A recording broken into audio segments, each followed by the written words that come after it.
مفتی صاحب chief justice of Pakistan کا یہ کیا لکھا ہوا ہے؟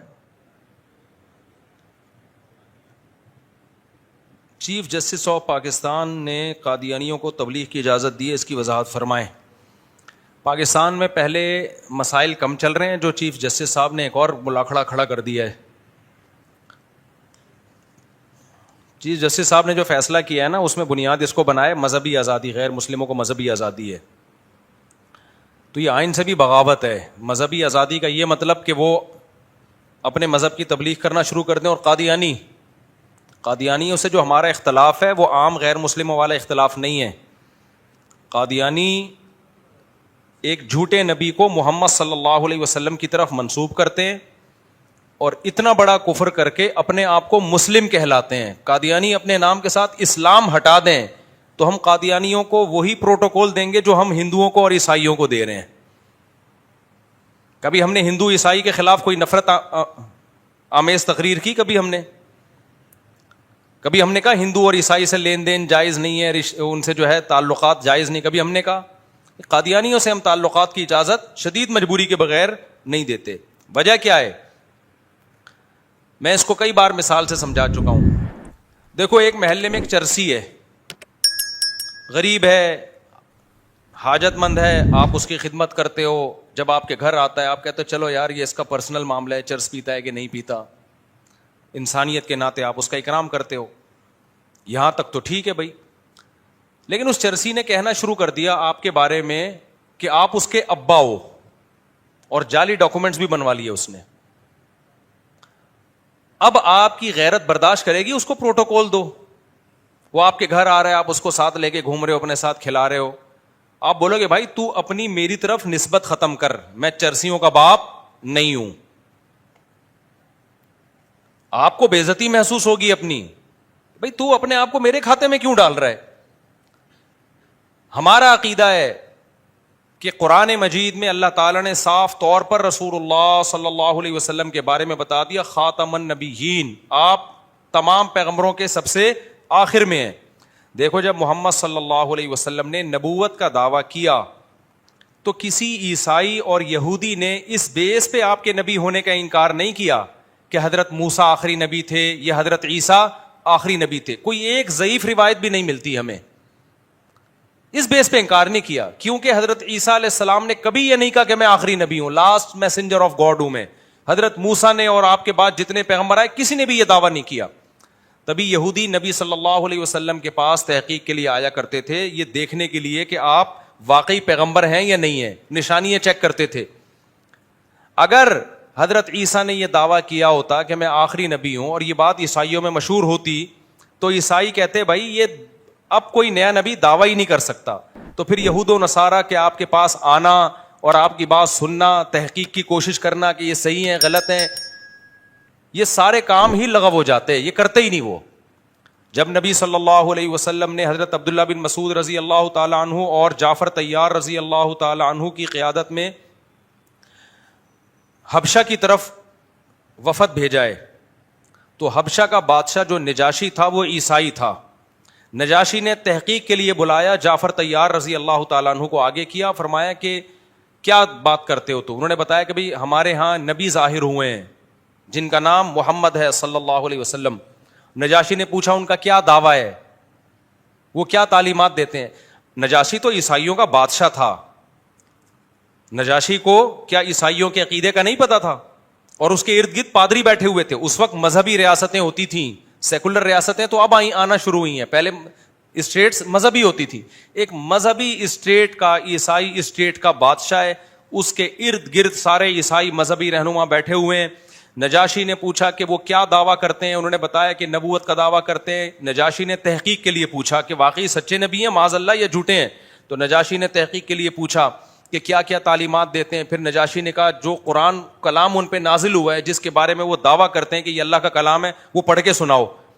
حضرت جعفر طیار نے جب کلام پڑھنا شروع کیا تو نجاشی کی رو رو کے داڑھی تر ہو گئی، اور جتنے لوگ بیٹھے ہوئے تھے سب کی داڑیاں تر ہو گئیں۔ اگر عیسائیوں کا عقیدہ ہوتا حضرت عیسیٰ اللہ کے آخری نبی ہیں تو نجاشی بات سنتا ہی نہیں، وہ ایک دم سن کے بوکھلا جاتا کہ بھائی حضرت عیسیٰ تو لاسٹ میسنجر آف گاڈ ہے. تو اس سے صاف پتہ چلتا ہے کہ نہ عیسیٰ ابن مریم آخری نبی، نہ موسیٰ علیہ السلام آخری نبی، اور آپ کے بعد کوئی آخری نبی. محمد صلی اللہ علیہ وسلم نے جب دنیا میں آئے تو قرآن نے صاف لفظوں میں بتا دیا کہ لاسٹ میسنجر آف گاڈ ہے یہ. اور حدیث میں بھی آتا ہے انا خاتم النبی لا نبی بعدی، میں آخری نبی ہوں، میرے بعد کوئی نبی نہیں ہے. پھر آپ نے فرمایا میرے بعد 30 جھوٹے کذاب اور دجال ظاہر ہوں گے، ان میں سے ہر ایک دعویٰ کرے گا کہ میں نبی ہوں. انا خاتم النبی لا نبی بعدی، جبکہ میرے بعد کوئی نبی نہیں ہے. نہ ذلی نہ تشریع، ساری نبوت کا انکار کر دیا آپ صلی اللہ علیہ وسلم نے.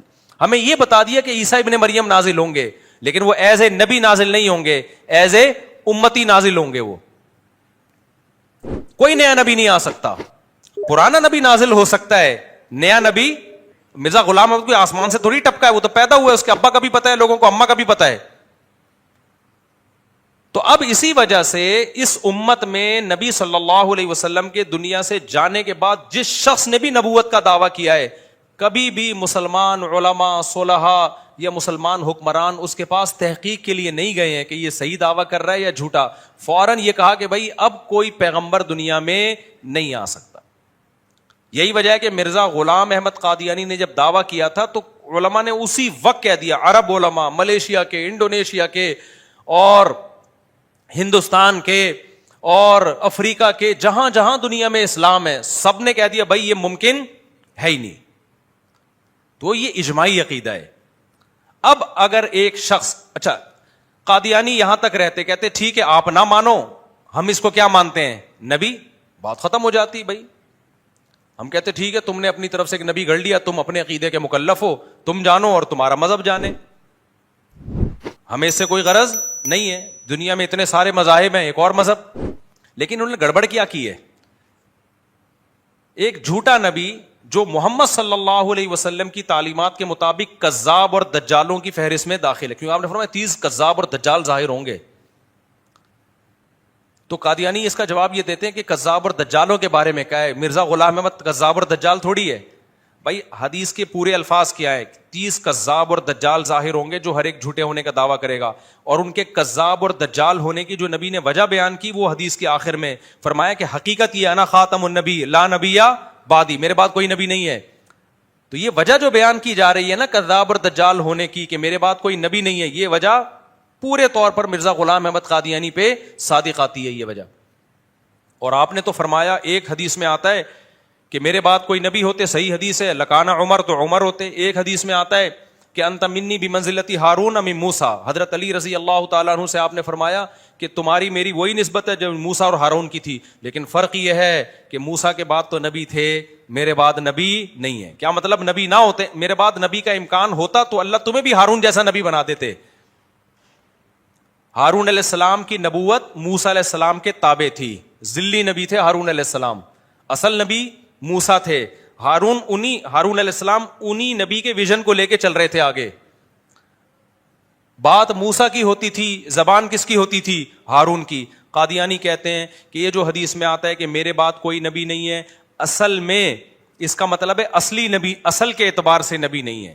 ہاں ذلی نبی جو محمد صلی اللہ علیہ وسلم ہی کے دین کو دنیا میں غالب کرنے کے لیے ہے، وہ والے نبی آ سکتے ہیں. یہ جو حدیث ہے جس میں آتا ہے انت منی بمنزلتی ہارون من موسیٰ، اس میں تو ذلی نبی کی نفی ہو رہی ہے. نبی نے فرمایا کہ اے علی تمہاری میری وہی نسبت ہے جو ہارون کی نسبت کس سے تھی، موسیٰ سے، لیکن بات یہ کہ اللہ تمہیں پیغمبر نہیں بنائے گا. تو یہاں ذلی نبی کی نفی ہو رہی ہے کہ نہیں ہو رہی؟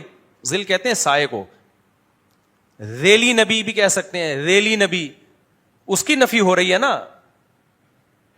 تو اسی کی نبی نے نفی کر دی ہے کہ وہ والا نبی بھی اب نہیں آ سکتا، کسی طرح کی بھی نبوت اب نہیں آ سکتی، جاری نہیں ہو سکتی.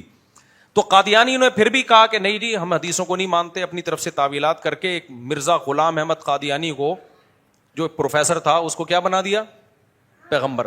ٹھیک ہے آپ کا مذہب ہے، آپ جس کو نبی مانو، جس کو جو مرضی مانو. جرم یہ کیا کہ اس کو پھر کس کے کھاتے میں ڈال دیا، محمد صلی اللہ علیہ وسلم کے کھاتے، کہ آپ کے سید الانبیاء کے ذلی نبی ہیں اور محمد صلی اللہ علیہ وسلم کے امتی ہیں، لہذا یہ عین اسلام ہے. یہ کیا ہو گئی بھائی، یہ زیادتی ہو رہی ہے.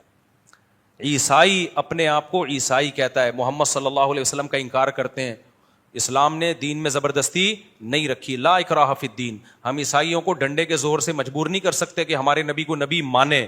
اللہ نے کہہ دیا دین میں زبردستی نہیں ہے. قد تبین الرشد من الغی. حق اور باطل میں نے کھول کھول کے بیان کر دیا ہے.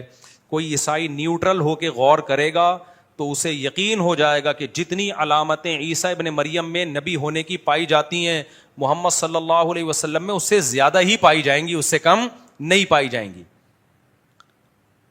اس لیے اسلام نے کہا ہم نے حق اور باطل کو واضح کر دیا. اب ڈنڈے کی زور سے آپ نے کسی کا مذہب چینج نہیں کروانا. تو قادیانی بھی اگر ایک نیا مذہب بنا لیتے کوئی بات نہیں ہے بھائی, جہاں اتنے سارے مذاہب ہیں وہاں ایک اور مذہب بھی صحیح. کبھی ہم ڈنڈے کے زور سے کسی کو مجبور نہیں کرتے اور نہ کسی سے نفرت کا ہم اظہار کرتے ہیں. جرم کم بختوں نے کیا کیا, عیسائیوں نے کیا کیا, محمد صلی اللہ علیہ وسلم کا انکار کیا, لہذا صاف طور پر اپنے آپ کو کہا کہ ہم غیر مسلم ہیں, ہم مسلم نہیں ہے. اسلام کی طرف اس انکار کی نسبت نہیں کی. یہ نہیں کہا کہ قرآن کہتا ہے کہ محمد نبی نہیں ہے صلی اللہ علیہ وسلم, یہ نہیں کہا انہوں نے. قادیانی نے جرم یہ, ہندو نے بھی یہ نہیں کہا کہ ہم مسلم ہیں. بھائی اسلام بت پرستی تھوڑی سکھاتا ہے. آپ بتوں کو اسلام کی طرف کیسے منسوب کر سکتے ہو؟ یہ تو بڑا جرم, یہ تو اسلام میں تحریف کر رہے ہو نا آپ. سمجھ میں آ رہی ہے بات کہ نہیں آ رہی؟ اس کا مطلب آپ اسلام میں کیا کر رہے ہو؟ آپ تحریف کر رہے ہو. اسلام کو آپ وہ مذہب جو الحم سے لے کے والناس تک بت پرستی کے خلاف ہے, انہی بتوں کو محمد صلی اللہ علیہ وسلم کے کھاتے میں ڈال دو. اگر ہندو یہ جرم کرے گا پھر ہم برداشت نہیں کریں گے. ہم کہیں گے بھائی آپ کا مذہب اسلام سے الگ ہے, اس کو الگ رکھو. اور ہندو یہ کرتے بھی نہیں ہے کہ اپنے بتوں کو کس کے کھاتے میں ڈالیں؟ اسلام کے کھاتے میں. یہ جرم کرتے بھی نہیں ہے. لیکن قادیانی نے کیا جرم کیا ہے؟ وہی جرم کیا کہ ایک آدمی چرس پی رہا ہے اور اس چرسی کو کس کے کھاتے میں ڈال دیا؟ ایک شریف آدمی کے کھاتے میں ڈال دیا کہ تمہارا بیٹا ہے. وہ کہے گا بھائی یہ میں برداشت نہیں کروں گا, اس کا بائیکاٹ کروں گا میں. تو قادیانی نے کیا کیا کہ محمد صلی اللہ علیہ وسلم کی تعلیمات اور قرآن و سنت کے مطابق, اجماع امت کے مطابق جو شخص جھوٹا تھا اس کو نبی مانا, یہاں تک ہم برداشت کر لیں گے, تمہارا مذہب ہے, ہم نہیں مانتے اس کو نبی, ٹھیک ہے. اس نبی کو کھاتے میں کس کے ڈال دیا؟ محمد صلی اللہ علیہ وسلم کی طرف منسوب کر دیا کہ نبی کا ذلی نبی ہے, ذیلی نبی ہے. اور پھر اپنے اس کفر کو اسلام سے تعبیر کرنا شروع کر دیا. بھائی یہ اب کیا ہو رہی ہے؟ یہ زیادتی ہو رہی ہے. تو اس لیے جو چیف جسٹس صاحب نے فیصلہ کیا ہے نا کہ قادیانیوں کو بھی عام غیر مسلموں کے کھاتے میں ڈال کے ان کو بالکل اسی طرح رائٹ دے دیا ہے تبلیغ کا, اور اسی طرح سب کچھ اپنی وہ مذہبی وہ کر سکتے ہیں. تو جناب آپ قادیانیوں کو یہ کہہ دیں کہ وہ اپنے آپ کو مسلم کہنا چھوڑ دیں اور اپنے آپ کو احمدی کہنا بھی چھوڑ دیں, کیونکہ احمد محمد صلی اللہ علیہ وسلم کا نام ہے. قرآن میں اللہ نے نبی صلی اللہ علیہ وسلم کا نام محمد بھی بتایا اور احمد بھی بتایا ہے. وہ اپنے آپ کو اس کھاتے میں ڈالنا چھوڑ دیں تو ہم قادیانیوں کو وہی اقلیتوں والے حقوق دیں گے جو ہم ہندوؤں اور عیسائیوں کو دیتے ہیں. ہمارے بیان تو ہندو بھی سن رہے ہوتے ہیں, عیسائی بھی ملتے ہیں, عزت دیتے ہیں, ہم بھی ان کو عزت دیتے ہیں. میں آسٹریلیا میں تھا, ایک سکھ کا فون آیا, ملاقات کی کوشش کر رہا تھا, لیکن میں وہاں سے سڈنی سے جا چکا تھا. اس نے کہا میں آپ کے ایتھیزم کے خلاف بیان سنتا ہوں تو اللہ کے وجود کا مجھے یقین آتا ہے.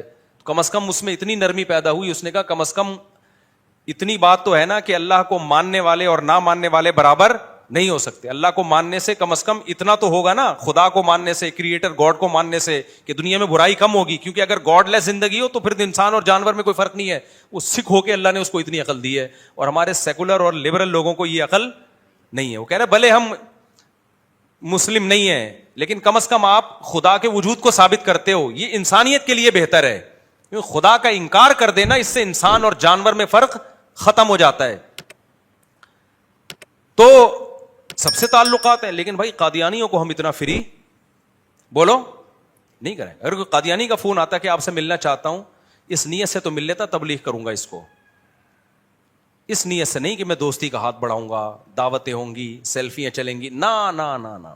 یہ پھر محمد صلی اللہ علیہ وسلم کے ساتھ یہ ظلم ہے. آپ صلی اللہ علیہ وسلم کو کیسے چہرہ دکھاؤ گے بھائی؟ ایک عالم نے بڑا پیارا مضمون لکھا کہ ابو بکر صدیق رضی اللہ تعالی عنہ نے جو جھوٹے نبی کے خلاف لڑائی لڑی تھی نا, جس میں بڑے بڑے حفاظ صحابہ شہید ہوئے تھے, تو جب آپ قادیانیوں سے دوستی کی بات کرتے ہو تو ہمیں میدان جنگ میں ان اصحاب رسول کا خون اور ان کی پڑی ہوئی لاشیں یاد آ جاتی ہیں جس کے لیے اتنی بڑی قربانیاں دی ہیں. تو یہ غیرت کا مسئلہ ہے. غیرت ہوگی تو بات سمجھ میں آئے گی. جو غیرت نہیں ہوتی, اور غیرت کو لفظوں میں ڈیفائن نہیں کیا جا سکتا, ایکسپلین نہیں کیا جا سکتا. تو اس لیے بھائی قادیانیوں سے, میں نہیں کہہ رہا قادیانیوں کو مارو پیٹو ظلم کرو, نہ, اس کی قطعاً اجازت نہیں ہے, لیکن قادیانیوں سے دوستیاں لگانے کی آپ کو اجازت نہیں ہے, ان سے رشتے کرنے کی آپ کو اجازت نہیں ہے. دیکھو اسلام جہاں محبت کا درس دیتا ہے کہ اللہ کے لیے محبت, وہیں اسلام اللہ کے لیے بغض کا بھی حکم دیتا ہے. جب آپ کو کسی سے محبت ہوتی ہے تو صرف یہ نہیں ہوتا محبوب کے لیے آپ کسی سے محبت کرتے ہیں, نہ, بعض دفعہ محبوب کی خاطر کسی سے بغض بھی رکھنا پڑتا ہے. ہم نہیں کہہ رہے کہ قادیانیوں کی املاک پہ قبضہ کریں آپ, ہم نہیں کہہ رہے ان کو ماریں پیٹیں آپ, نہ کسی قادیانی کو قتل کرنے کی اجازت ہے, نہ اس کو ٹارچر کرنے کی اجازت ہے آپ کو, لیکن دوستی کا ہاتھ نہیں بڑھا سکتے. یہ بہت بڑا جرم ہے. لوگ بتا رہے ہوتے ہیں ہمارے آفس میں قادیانی ہے, میرا بڑا اچھا دوست ہے. بھائی کیسے آپ کا دوست ہو گیا؟ آپ صرف ریزرو ہو کے اس سے ضرورت کا تعلق رکھو. اس کو بولو بھائی اپنے جھوٹے پیغمبر کو محمد صلی اللہ علیہ وسلم کے کھاتے میں مت ڈالو, پھر ہم دوستی لگائیں گے. ہم نے جانا اللہ کے پاس ہے, ایسا ہے یا نہیں ہے؟ منہ ہم نے اللہ کو دکھانا ہے, اور حوض کوثر پہ سید الانبیاء صلی اللہ علیہ وسلم کا ہم نے سامنا کرنا ہے. تو کوئی تو غیرت کا ہمارے پاس ایسا واقعہ ہونا کہ ہم سید الانبیاء کا حوض کوثر پہ سامنا کر سکیں. آپ کے باپ کی کسی سے دشمنی ہے, صبح و شام وہ آپ کے باپ کو گالیاں دیتا ہے, صبح و شام آپ کے باپ کو برا بلا کہتا ہے, اور آپ کو پتا کل میری ابا سے ملاقات ہو رہی ہے, اور اس سے ایک دن پہلے آپ ابا کے دشمن کے ساتھ جا کے سیلفیاں لے کے آ رہے ہو. تو آپ کیا بولو گے؟ بھائی آج نہیں ہو سکتا کیونکہ کل میری ملاقات کس سے ہے؟ ابا سے. میں ابا کو کیا منہ دکھاؤں گا؟ ابا کہے گا اور تجھے 100 لوگ 20 لوگ نہیں ملے تھے, جا کے اسی شخص سے مجھ سے ملاقات سے پہلے مل کے آ رہا ہے جس سے صبح و شام میری دشمنی چل رہی ہے. تو دنیا کے تعلقات میں یہ بات سمجھ میں آتی ہے. تو سید الانبیاء صلی اللہ علیہ وسلم کے رشتے سے, اور آپ صلی اللہ علیہ وسلم کو نبی بھی مانتے ہو, ان کے امتی بھی, اور اس امید پر بھی ہو کہ قیامت کے دن نبی صلی اللہ علیہ وسلم ہماری شفاعت کریں گے, حوض کوثر سے پانی پلائیں گے. تو جب ان چیز, یا تو ان عقیدوں کا انکار کر دو, بولو مر کے مٹی ہو کے ہم نے ختم ہو جانا ہے, کوئی نبی نہیں, کوئی قرآن نہیں, کوئی اللہ نہیں, لبرل سیکولر بن جاؤ. سیکولر لوگوں کا کوئی مذہب نہیں ہوتا. تو بھائی ہم تو اللہ کو مانتے ہیں, اور اللہ کے پیغمبروں کو مانتے ہیں, اور ہم مانتے ہیں کہ جو پیغمبروں سے محبت کرے گا اس کی نجات ہوگی, جو اللہ کے رسولوں سے محبت نہیں کرے گا اس کی نجات نہیں ہوگی. ہمارے پاس محبت کے لیے اور کیا عمل ہے؟ تو کم از کم اتنا تو کر لو کہ اللہ کے حبیب صلی اللہ علیہ وسلم کی طرف جس جھوٹے کذاب کی نسبت کر کے نبی کے کھاتے میں ڈال دیا. دیکھو نبی, دیکھو جیسے اللہ کے ساتھ سب سے بڑا ظلم یہ ہے کہ آپ اللہ کے ساتھ معبود ہونے میں کسی کو شریک کرو. اس سے بڑا ظلم کوئی ہو سکتا ہے؟ ایک تو ہے آپ نے اللہ کے حکم کو فالو نہیں کیا, یہ بھی ظلم ہے, لیکن قرآن کہتا ہے سب سے بڑا ظلم ہے ان الشرک لظلم عظیم. سب سے بڑا ظلم کیا؟ اللہ کے ساتھ آپ کسی کو الوہیت میں شریک کر لو. خوب سمجھ لو, محمد صلی اللہ علیہ وسلم کے کسی حکم کو توڑ دینا یہ بھی نبی کے ساتھ ظلم زیادتی ہے. سب سے بڑی زیادتی ہے کہ وہ نبوت جس میں آپ صلی اللہ علیہ وسلم کو اللہ نے مقام دیا اور آخری نبی بنا کے تمام پیغمبروں کا سردار بنایا, بہت بڑا اعزاز دیا, اس اعزاز میں آپ نے اگر کسی جھوٹے کو شریک کر لیا تو محمد صلی اللہ علیہ وسلم کے ساتھ اس سے بڑی زیادتی اور ظلم ہو نہیں سکتا. میں سمجھا پا رہا ہوں اپنی بات؟ یہ تو آپ نے نبی کی حیثیت کو بہت ہی گھٹا دیا کہ جو سب سے بڑا اعزاز تھا ہمارے نبی کے لیے کہ آخری نبی ہیں, اس اعزاز میں ایک جھوٹے آدمی کو آپ کے ساتھ شریک کر دیا. اور قادیانیوں سے ایک سوال پوچھا کرو کہ تم جتنے دلائل دیتے ہو نا ختم نبوت پہ, خاتم النبیین کا, یہ گھماتے ہیں باتوں کو, یہ لوگ بہت گھماتے ہیں. فرض کر لو کہ آپ آخری نبی نہیں ہیں, فرض کر لو, تو آپ کے بعد پھر کتنے نبیوں نے اور آنا ہے یہ بتاؤ آپ. مرزا غلام احمد اگر 1400 سال کے بعد آیا تو مرزا کے بعد کتنے نبی نے آنا ہے؟ کیونکہ ہمیں قرآن و سنت سے پتہ چلتا ہے کہ ہر پچھلے نبی نے اگلے نبی کی بشارت دی ہے. عیسیٰ ابن مریم, موسیٰ علیہ السلام, تورات اور انجیل میں آج بھی محمد صلی اللہ علیہ وسلم کی پیش گوئیاں موجود ہیں. تبھی عیسائی اب تک انتظار کر رہے ہیں. تو اگر مرزا غلام احمد اللہ کا نبی ہے تو بتاؤ مرزا غلام احمد کے بعد کتنے نبیوں نے اور آنا ہے؟ اس سے پتا چلتا ہے بھائی یہ ایک ایجاد کردہ جھوٹا نبی ہے.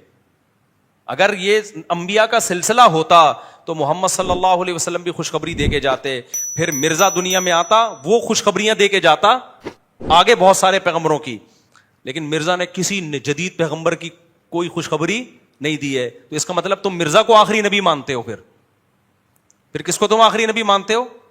مرزا غلام احمد قادیانی کو آخری نبی مانتے ہو. اس کی کیا دلیل ہے تمہارے پاس؟ تو جب بھی کوئی شخص جھوٹ بولتا ہے نا تو اس جھوٹ کو چھپانے کے لیے 100 جھوٹ اور بولنے پڑتے ہیں. قادیانیوں نے ایک جھوٹ بولا کہ نبی صلی اللہ علیہ وسلم آخری نبی نہیں ہے, اس جھوٹ کو چھپانے کے لیے ان کے اوپر بہت سارے اشکالات. بالکل اس کی ایک مثال کہہ کے میں اپنی بات کو ختم کرتا ہوں. مرزا غلام احمد قادیانی پیشگوئیاں بہت کرتا تھا, یہ چیزیں اس کی کتابوں میں آج بھی موجود ہیں. مرزا غلام احمد قادیانی نے پیشگوئی کی تھی کہ میرا نکاح محمدی بیگم سے ہوگا. سمجھ رہے ہو کہ نہیں سمجھ رہے؟ محمدی بیگم نے مرزا کے رشتے کو ریجیکٹ کر دیا, یہ کتابوں میں لکھا ہوا ہے یہ واقعہ. اب جب ریجیکٹ کر دیا تو مرزا کی پیشگوئی کیا ہو گئی؟ ختم. تو علماء نے جا کے پکڑا کہ تمہارا جو یہ ہے یہ تو انبیاء کی پیشگوئیاں تو پوری ہوتی ہیں. تو میں نے بتایا نا ایک جھوٹ بولنے کے لیے 100 جھوٹ بولنے پڑتے ہیں اور آپ غلط در غلط کرتے چلے جاتے ہیں. تو مرزا نے کہا کہ میری پیشگوئی پوری ہو چکی ہے. اللہ نے جیسے محمد صلی اللہ علیہ وسلم کا نکاح حضرت زینب سے آسمانوں پہ کیا تھا تو اللہ نے میرا نکاح بھی اس سے, اور محمدی بیگم کی اولادیں بھی ابھی زندہ ہیں, پتہ ہے آپ کو, پوتے نواسے. جب ختم نبوت کی علماء یہ واقعہ سناتے ہیں نا, اتنے مضبوط ریفرنسز ہیں ان کے پاس کہ وہ ان کے خاندان کے بندوں سے بھی آپ کو ملا سکتے ہیں. سمجھ رہے ہیں؟ مرزا نے دعویٰ کیا تھا نا جس عورت سے میری شادی ہوگی اس کے پر پوتے پر نواسے موجود ہیں. تو جب علماء نے پوچھا یا لوگوں نے سوال کیا کہ آپ نے تو پیشگوئی کی تھی کہ میرا محمدی بیگم سے نکاح ہوگا, وہ تو ہوا نہیں, وہ تو کہیں اور شادی کر لی اس نے. تو اس نے کہا اب ایک جھوٹ بولا تھا نا چھپانے کے لیے, اس سے بھی غلط بات انسان کو کرنی پڑتی ہے, وہ پکڑا جاتا ہے, پھر وہ جھوٹ پنپتا نہیں ہے. تو مرزا نے کہا کہ نبی صلی اللہ علیہ وسلم کا نکاح حضرت زینب سے جیسے آسمانوں پہ ہوا تھا تو میرا نکاح بھی محمدی بیگم سے آسمانوں پہ ہو چکا ہے, لہذا میری پیشگوئی پوری ہو چکی ہے. اس کو نہیں پتا تھا کہ یہ کہہ کے میں اور زیادہ چوڑے میں آ جاؤں گا. قادیانیوں کے پاس اس بات کا اب تک کوئی جواب نہیں ہے. سوال یہ پیدا ہوتا ہے کہ جب تمہارا اس خاتون سے آسمانوں پہ نکاح ہو گیا تو یہ تمہاری بیوی بن گئی اور قادیانیوں کی امہات المومنین میں داخل ہو گئی کہ نہیں ہو گئی؟ روحانی ماں ہو گئی کہ نہیں ہو گئی؟ اب مجھے ایک بات بتاؤ, آپ جس کو پیغمبر مانتے ہیں اور جس کی بیوی کو اپنی روحانی ماں مانتے ہیں, وہ رات کسی اور کے ساتھ گزار رہی ہے, کسی اور سے بچے جن رہی ہے. وہ انبیاء کی بیویوں میں شرک ہو سکتا ہے, زنا نہیں ہو سکتا, کیونکہ کسی شخص کی بیوی زنا کرتی ہے نا, مشرک ہونا دنیا میں شوہر کے لیے اتنا بڑا عار نہیں ہے. تبھی تو اللہ نے یہودی عیسائی عورت سے بھی آپ کو نکاح کی اجازت دے دی ہے. حالانکہ عیسائی تو شرک کر رہی ہوتی ہے عیسیٰ علیہ السلام کو اللہ کا بیٹا کہہ کے, لیکن آپ کی بیوی کسی اور کے بستر پہ سوتی ہو, یہ مرد کے لیے بہت بڑا دھبا ہے, وہ سوسائٹی میں منہ دکھانے کے قابل نہیں رہتا. اسی وجہ سے اللہ نے پیغمبروں کی بیویوں کو زنا سے محفوظ رکھا ہے.